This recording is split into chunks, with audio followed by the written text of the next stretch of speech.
Assalamualaikum warahmatullahi wabarakatuh. Selamat datang dalam pembelajaran Bahasa Indonesia kelas 12 Sekolah Menengah Atas.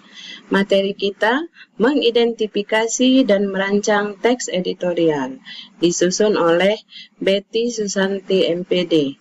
Adapun tujuan pembelajaran kita, siswa dapat mengidentifikasi dan merancang teks editorial. Apa sih teks editorial? Editorial atau tajuk rencana merupakan suatu karangan argumentatif, yaitu menonjolkan sudut pandang atau pendapat dari penulisnya.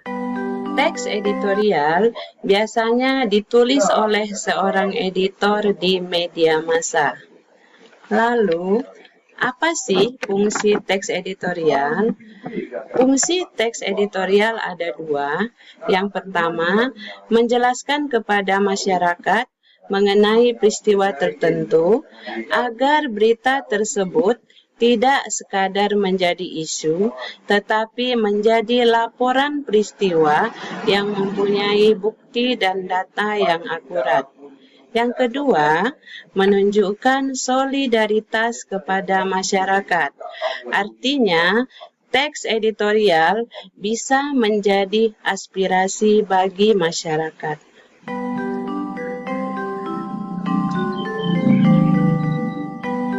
Selanjutnya, struktur teks editorial. Apa saja struktur dari teks editorial? Yang pertama, pernyataan pendapat atau tesis. Yang kedua, argumentasi. Yang ketiga, pernyataan ulang. Lalu, bagaimanakah cara mengidentifikasi struktur teks editorial? Perhatikan paragraf berikut ini.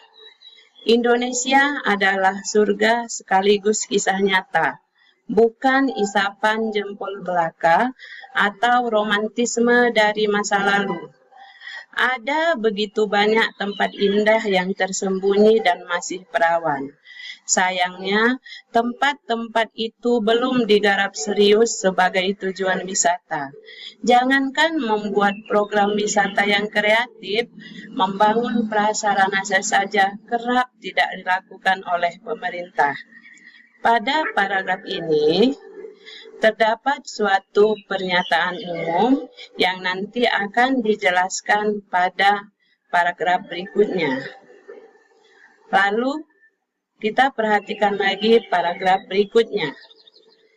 Di Mentawai, Sumatera Barat, lain lagi yang terjadi.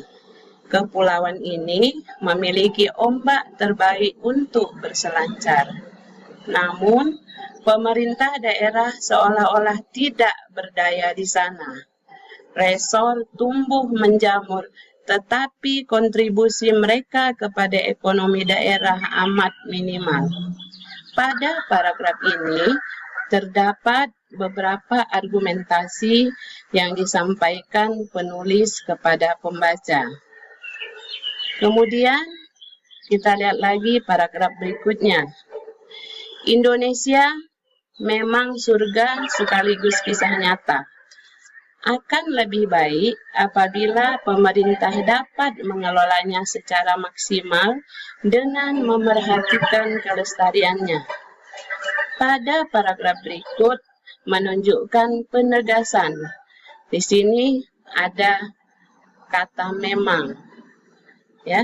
Jadi di sini ada penegasan dari penulis terhadap pokok masalah yang sedang dibahas. Nah, jadi pada paragraf berikut termasuk dalam struktur pernyataan ulang teks editorial. Selanjutnya, kalian perlu memahami unsur bahasa teks editorial. Adapun unsur bahasa teks editorial, yang pertama, konjungsi temporal. Konjungsi temporal fungsinya untuk menata argumentasi.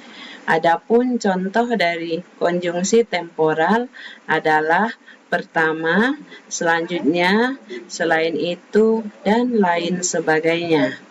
Yang kedua, konjungsi sebab akibat. Konjungsi sebab akibat menunjukkan hubungan sebab akibat. Contohnya, akibatnya, maka, sebab, dan lain sebagainya. Yang ketiga, konjungsi yang menunjukkan tujuan atau harapan. Contoh, agar, supaya, untuk, dan lain sebagainya.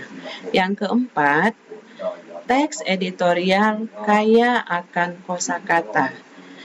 Teks editorial tidak hanya memuat kata-kata populer, tetapi juga menggunakan kata-kata istilah.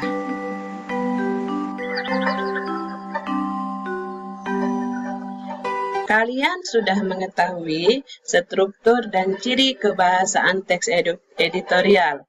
Oleh karena itu, untuk merancang teks editorial, kalian bisa mengikuti langkah-langkah berikut. Yang pertama, tentukan informasi yang ingin kalian ulas. Informasi ini kita bisa baca di media massa, kita bisa buka di Google, dan lain sebagainya. Yang kedua, buatlah satu paragraf berisi pernyataan umum tentang topik yang akan dibahas. Yang ketiga, susunlah argumen yang berkaitan dengan topik. Yang keempat, buatlah penegasan ulang dari pembahasanmu. Kemudian yang terakhir, susunlah setiap paragraf menjadi wacana yang utuh. Demikianlah materi kita pada kesempatan ini tentang mengidentifikasi dan merancang teks editorial. Semoga bermanfaat. Wassalamualaikum warahmatullahi wabarakatuh.